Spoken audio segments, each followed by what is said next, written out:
Gracias, señora y señores presidentes y representantes de los partidos políticos. Me interesa hacer algunos comentarios sobre los temas que ustedes han expuesto, a reserva de omitir algunos de los que han hecho, y les pido una disculpa por ello. Respecto del tema que menciona el licenciado Luis Walton de convergencia, yo estoy totalmente de acuerdo que hay un reto estructural en el país que no solo en este problema de seguridad, sino en muchos otros, es clave para resolver nuestros problemas, y que es el tema de la educación. Más educación y mejor educación, educación de calidad. Y ello desde luego rebasa con mucho el alcance de solo el tema de seguridad pública. Específicamente en este caso, sí me interesa focalizar lo que implica efectivamente para este problema de criminalidad que estamos viviendo, el tener varias generaciones de jóvenes que están atrapados por la carencia de oportunidades, la llamada generación o las generaciones Nini, los que ni estudian ni trabajan, y que son precisamente, por un lado, el blanco de las adicciones de los criminales, son su mercado a esclavizar, esa es la palabra que yo uso, y por otro lado son también su mercado de reclutamiento del sicariato.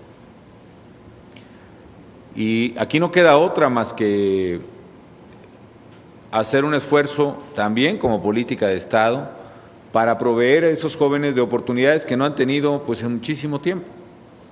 Cuando llegué a la presidencia de la República, la cobertura educativa a nivel universitario era aproximadamente el 24%, jóvenes entre 18 y 23 años, y con el temor además de que el empuje generacional de los jóvenes que todavía con una alta tasa de natalidad nacieron hace 18 años, no solo no permitiera hacer crecer la cobertura, sino la hiciera retroceder. Y efectivamente, con el apoyo del Congreso, yo debo reconocer, hemos hecho un esfuerzo por crear nuevos centros universitarios, casi 200 nuevos centros de educación media superior, es decir, preparatorias y sobre todo bachilleratos técnicos en el país, más de 80 nuevos centros de nivel universitario o profesional, tanto incluyendo algunas extensiones de campus como en nuevos centros universitarios. Y eso nos ha permitido llevar la cobertura universitaria un poco más del 29%, nos habíamos propuesto llegar al 30% hacia el 2012, creo que lo vamos a lograr antes. Pero sé que no es suficiente, pero sí está directamente correlacionado con la criminalidad. Simplemente muestro un dato.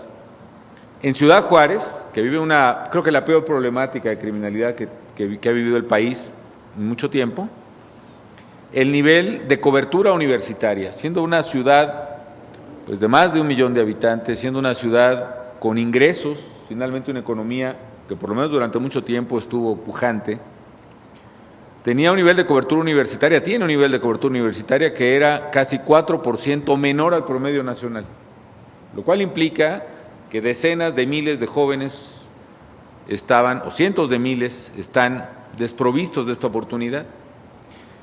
Independientemente de las competencias que marca nuestro sistema federal, y este es un tema que abordaré más ampliamente porque es muy importante el punto que ha hecho la presidenta del PRI, el gobierno federal en la parte de la estrategia de Todos Somos Juárez ha metido un componente fuerte en esta materia. Entonces se están haciendo ahorita 5 nuevas preparatorias tan solo en Ciudad Juárez, 3 nuevos campus universitarios, con objeto de neutralizar por lo menos ese déficit. Y por supuesto que los resultados en materia educativa se van a dar en mediano plazo, y en materia de seguridad pues todavía en un plazo más remoto. Pero comparto totalmente, esa es la vía. Tenemos que hacer, por el lado de la política preventiva, un esfuerzo enorme en materia educativa.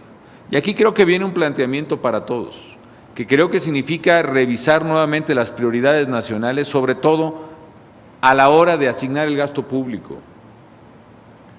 Porque tanto en el propio Ejecutivo, a la hora que se diseña, sobre todo con criterios de responder a la presión, a las presiones de gasto de las diversas dependencias, como también a la hora del Congreso, lo sabemos quienes hemos estado en el Congreso de la Unión, pesan mucho los criterios sectoriales. Y creo que es importante hacer un llamado de cuáles son los temas que verdaderamente necesita el país con mayor urgencia. y además del tema de seguridad, que a mí me parece evidente que se ha transformado en el principal problema nacional, sobre todo ahora que estamos, independientemente del comprensible escepticismo que hay en el país, saliendo de la crisis económica y recuperando ritmo de crecimiento, este se constituye en el principal problema nacional. Y el tema educativo, el tema de cobertura, sobre todo en jóvenes y adolescentes, yo diría que está también en esa escala de importancia y creo que debiera corresponder precisamente un esfuerzo del Estado para abordar este tema. También agradezco pues los comentarios de ustedes, de tanto don Luis Walton como de Arturo Escobar, y el reconocimiento que el senador hace, y también la disposición del Partido Verde para avanzar en estos temas. Sí estimo y coincido con él que requerimos dar un salto en materia de lavado de dinero. Las unidades especializadas en la unidad de lavado de dinero, concretamente de la Secretaría de Hacienda, ha tenido una actividad mucho mayor a la de otras épocas, pero también el desafío que hoy enfrentamos es también considerablemente mayor al que se ha tenido nunca en el país. Y esto encierra una peculiar dificultad. Yo le he instruido ya al secretario de Hacienda, Ernesto Cordero, y le he pedido ayuda al gobernador del Banco de México en respeto además de su autonomía, para que tratemos de diseñar una nueva política contra el lavado de dinero que también he instruido que se presente precisamente en el curso de estas semanas y de estos diálogos. Enfrentamos una problemática particular porque el investigador de lavado de dinero en México generalmente tiene que ser, por un lado, un experto en materia financiera, que no es fácil de encontrar, y por otra parte, los expertos en materia financiera en México tienen unas enormes oportunidades de trabajo muy bien remuneradas, es decir, pueden ganar afuera del gobierno 3 o 4 veces lo que nosotros les podemos ofrecer. Y además pueden ganarlo afuera sin correr los riesgos, incluso para la vida, que corren dentro del gobierno.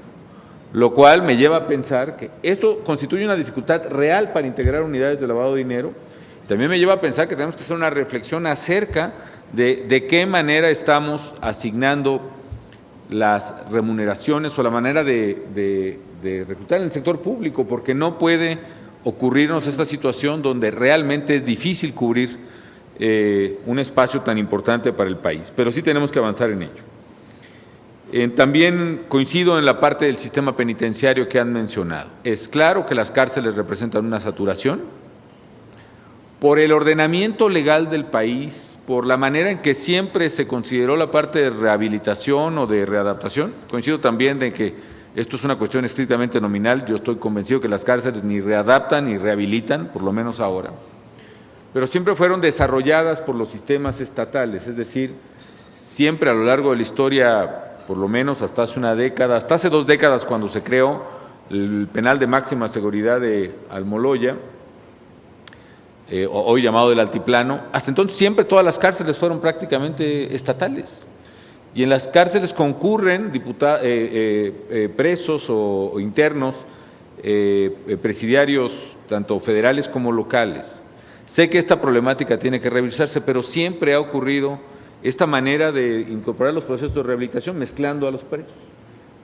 Nosotros creo que debemos hacer un esfuerzo mucho mayor para expandir los centros de reclusión y tenemos una propuesta, de hecho lo estamos haciendo en cumplimiento del Acuerdo por la Seguridad, pero aquí, por ejemplo, también plantearía que dada la urgencia de este tema, el gobierno federal sí necesita la comprensión y el apoyo, por ejemplo, de partidos, porque quizás sea el momento en que tengamos que hacer una serie de licitaciones o por lo menos de asignaciones mucho más expeditas que las licitaciones ordinarias para poder rápidamente avanzar este tema a un ritmo en el que la urgencia lo demanda y no al ritmo que una muy farragosa, muy estricta y muy compleja legislación en materia de obra pública restringe esta acción. Me refiero también al tema de la intervención del licenciado Jesús Ortega, que presenta pues esquemáticamente varias propuestas. La política económica, probablemente no nos pondremos de acuerdo en las formas como se debe implementar la política económica, pero sí evidentemente en el propósito. Yo creo que es clara la correlación entre dificultades económicas y criminalidad. Probablemente la crisis tan severa que se vivió el año pasado también incidió en el crecimiento tan agresivo de la delincuencia en el país, organizada o común, Y evidentemente en lo que coincidimos totalmente es que debemos encontrar la forma de que el país crezca rápidamente. El gobierno tiene su perspectiva, que está también dispuesto a compartir y discutir, que tiene que ver precisamente con hacer de la economía en un entorno global mucho más competitiva, mucho más productiva, mucho más generadora de empleos. Ya he hablado del tema de la reforma educativa y coincido en que se requiere una nueva cultura cívica que aliente la ciudadanización y fomente los principios democráticos.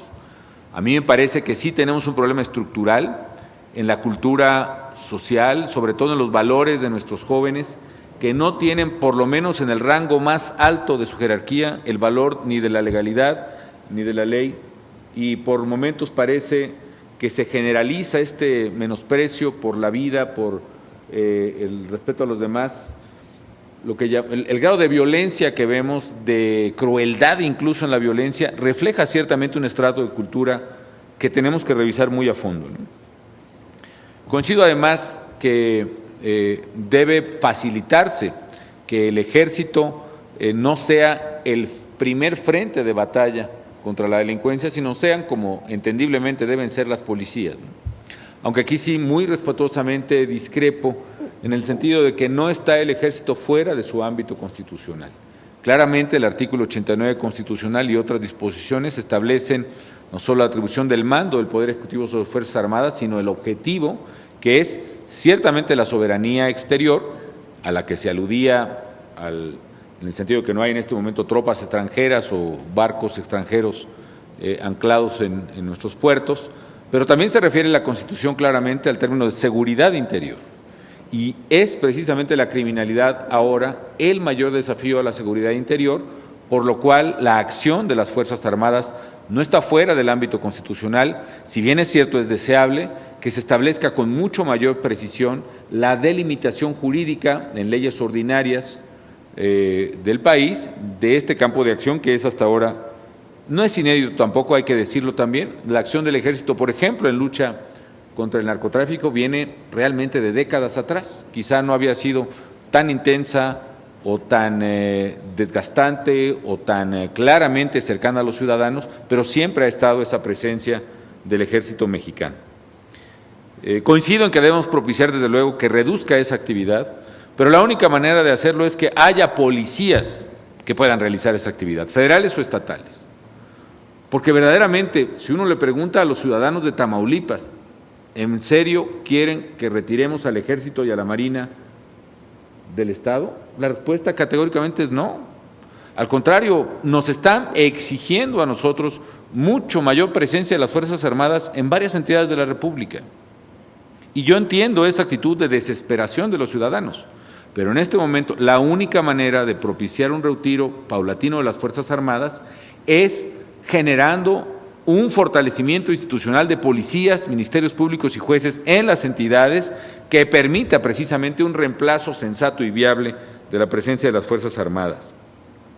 Tomo como una propuesta seria la de formar una comisión para coordinar las fuerzas del Estado, advirtiendo además que, como bien decía la licenciada Paredes, en materia de seguridad hay que actuar más que deliberar mucho, y muchas veces se requiere la coordinación en el mando, digamos, y la rapidez en la ejecución.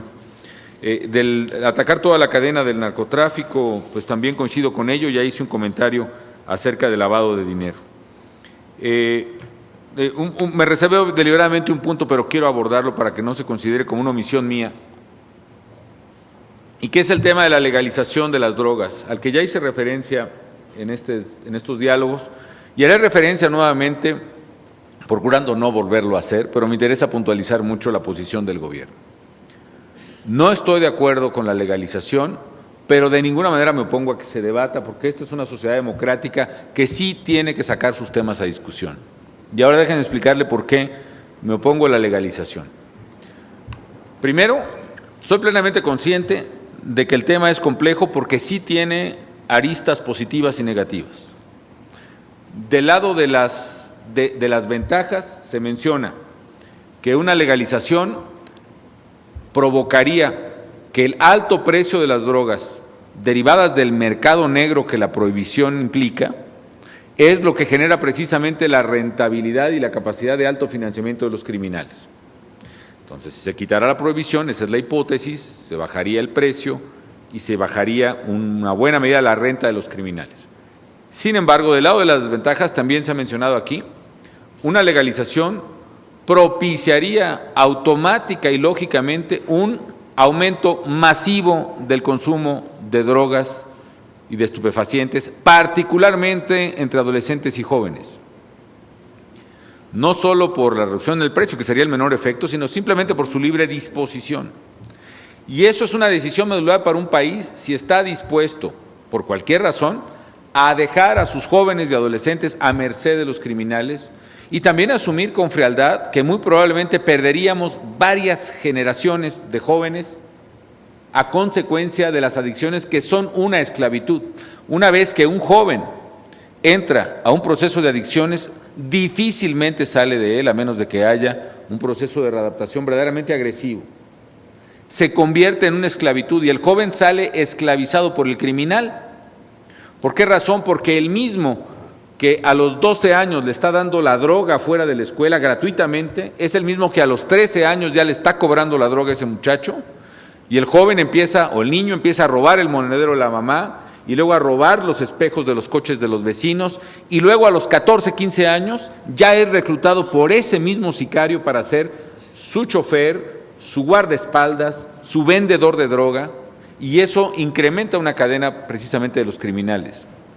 Entonces aumentaría el consumo y la pregunta es si el país está dispuesto a, en aras de la política criminal, dejar simplemente en manos de las adicciones a millones de jóvenes y adolescentes. Yo considero que no debe ser así. Ahora, también me cuestiono el argumento que se usa de que esto debe quedar a libre albedrío de las personas. Yo soy un hombre que cree en la libertad, por supuesto, y sé que cada quien es responsable de sus actos, pero no creo que un niño de 12 años o de 11 o de 14 sea verdaderamente lo suficientemente informado y responsable para simple y sencillamente poder rechazar las drogas que van a estar disponibles.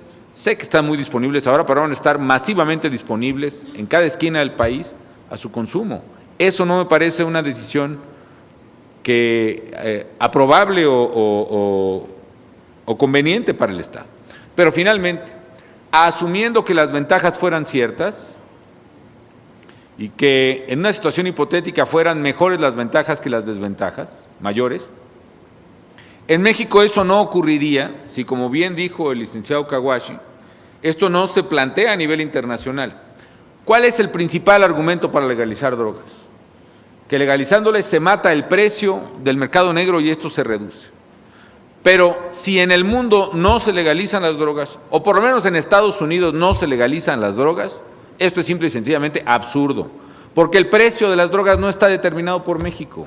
El precio de la droga está determinado por los consumidores en Los Ángeles, o Nueva York, o en Chicago, o en Texas.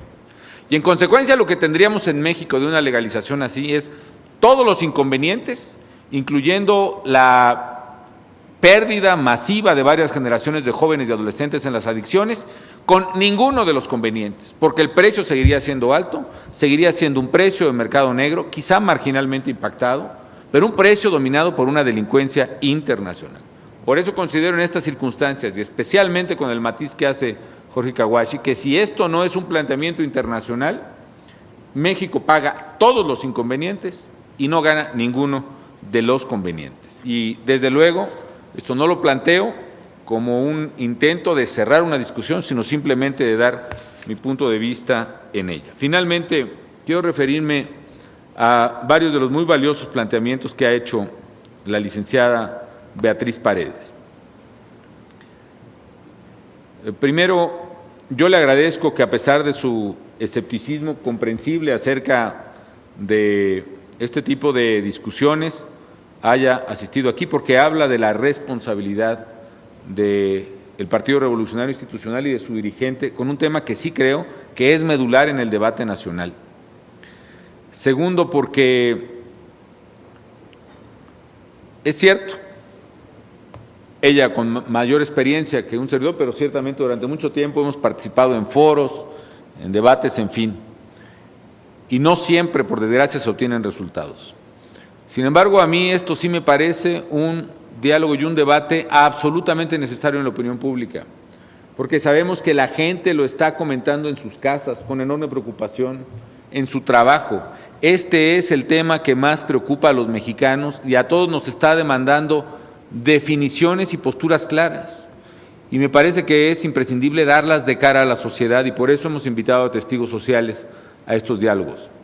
Segundo, porque se los digo sinceramente, el gobierno sí quiere, sí necesita, sí le conviene escuchar y escuchar directamente otras voces y escucharlas además fuera de la tradicional disputa política electoral, sino escucharlas pues así de frente y con toda honestidad preguntar, ¿está bien?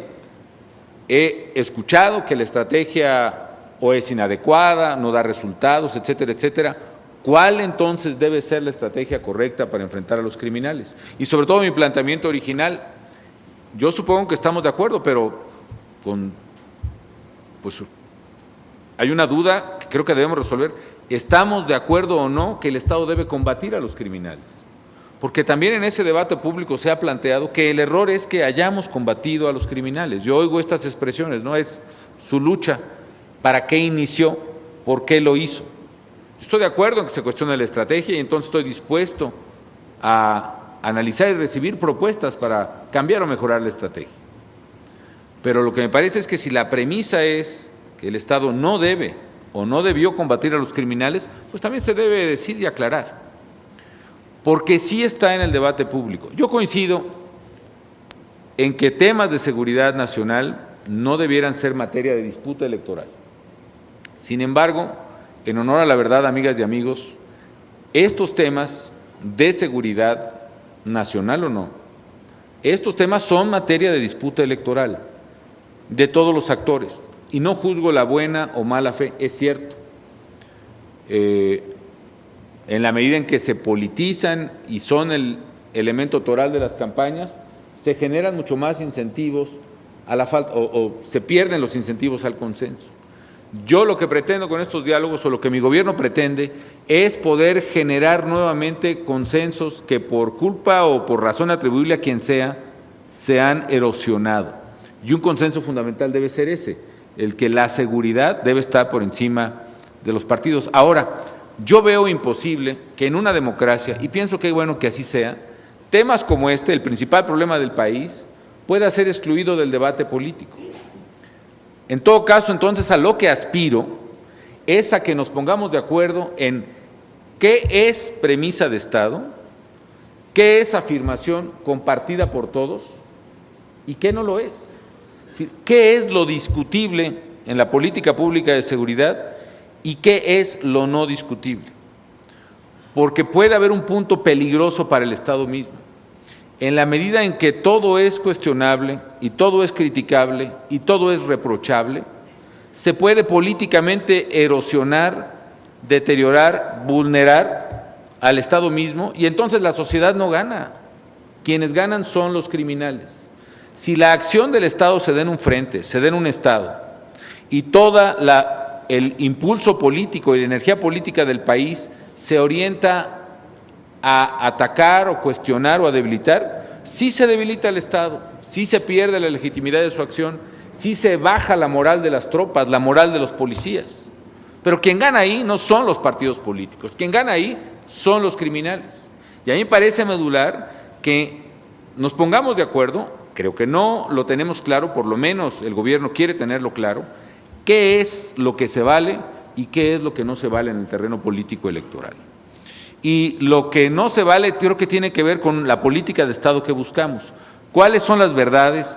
¿Cuáles son las afirmaciones? ¿Cuáles son las premisas en las cuales todos los partidos políticos están de acuerdo y el gobierno está de acuerdo? Yo creo que una es que el Estado debe combatir a la criminalidad, que aunque parezca obvio, insisto, quizá no lo es. Otra es que la seguridad pública es una corresponsabilidad, no solo porque así lo establece la Constitución, en su capítulo de garantías individuales, sino también porque no hay manera de derrotar a los criminales y porque tampoco hay, en honor a la verdad, dada la nueva realidad que enfrentamos, un deslinde claro de competencias. Por ejemplo, una entidad federativa puede decir, y con parte de razón, que todo lo que está ocurriendo es crimen organizado y en consecuencia la Federación tiene que responder por todo. Pero también habrá quien diga que los delitos más comunes son los del fuero común y en consecuencia las entidades deben ser responsables de la ola criminal que estamos viviendo y que incluso los homicidios que tanto llaman la atención formarían parte de esa competencia. Señores, a lo que estamos asistiendo es a un cambio de modelo criminal que quizá ya no cabe y no resiste los viejos esquemas institucionales. Eso es lo que está ocurriendo y por lo mismo necesitamos la concurrencia y por lo mismo no llegaremos a ningún lado si toda la energía que tenemos la usamos la Federación para culpar a los estados y los estados para culpar a la Federación. Y en honor a la verdad es parte del problema que tenemos. Yo creo que una de las cosas que deben salir de aquí es entre todos tenemos que entrarle y entre todos podemos ganar esta batalla. Pero si seguimos descoordinados y culpándonos unos a otros por razones electorales o no, simple y sencillamente esa es la realidad, no vamos a salir adelante.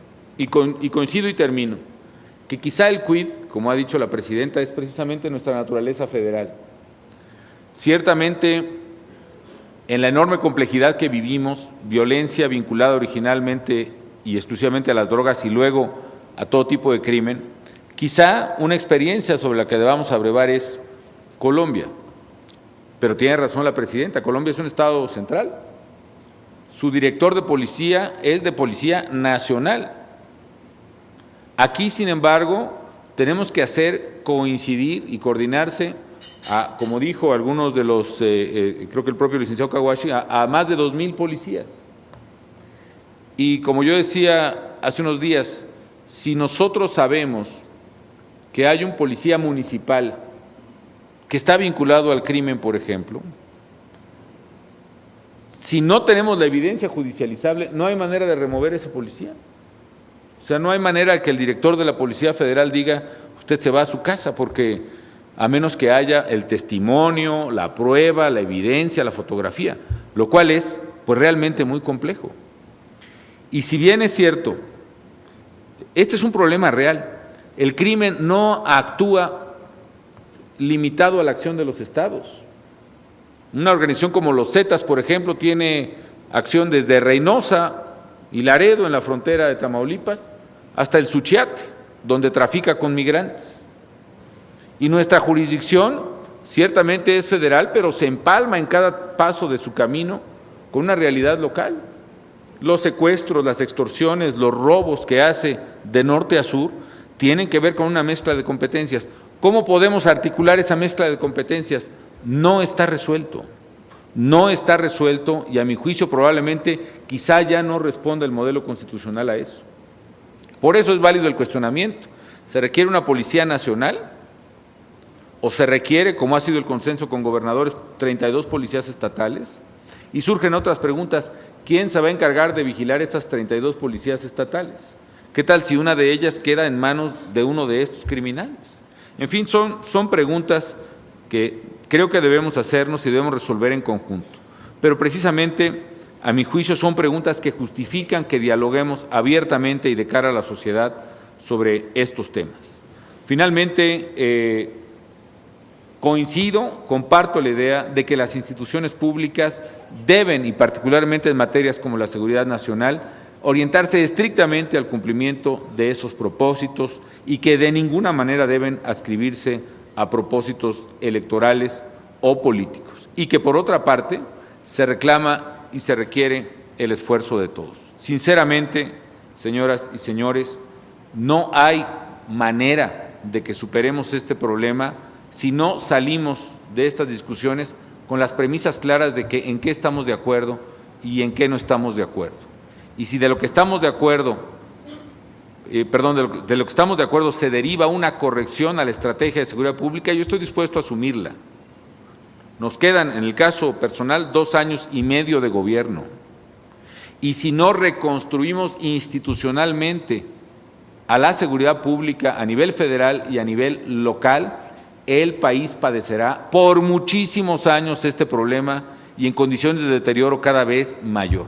Mi llamado respetuoso y urgente es a eso, Le pido a los partidos políticos su ayuda, su fuerza, su colaboración para que podamos desarrollar una presión, un esfuerzo, un ejercicio tal que nos permita reconstruir la institucionalidad pública en materia de seguridad y justicia en todo el país y en todos los niveles. Pienso que si no se logra esa voluntad política, difícilmente lo podremos hacer. Les pido una disculpa por la extensión de mi comentario y les agradezco su atención también.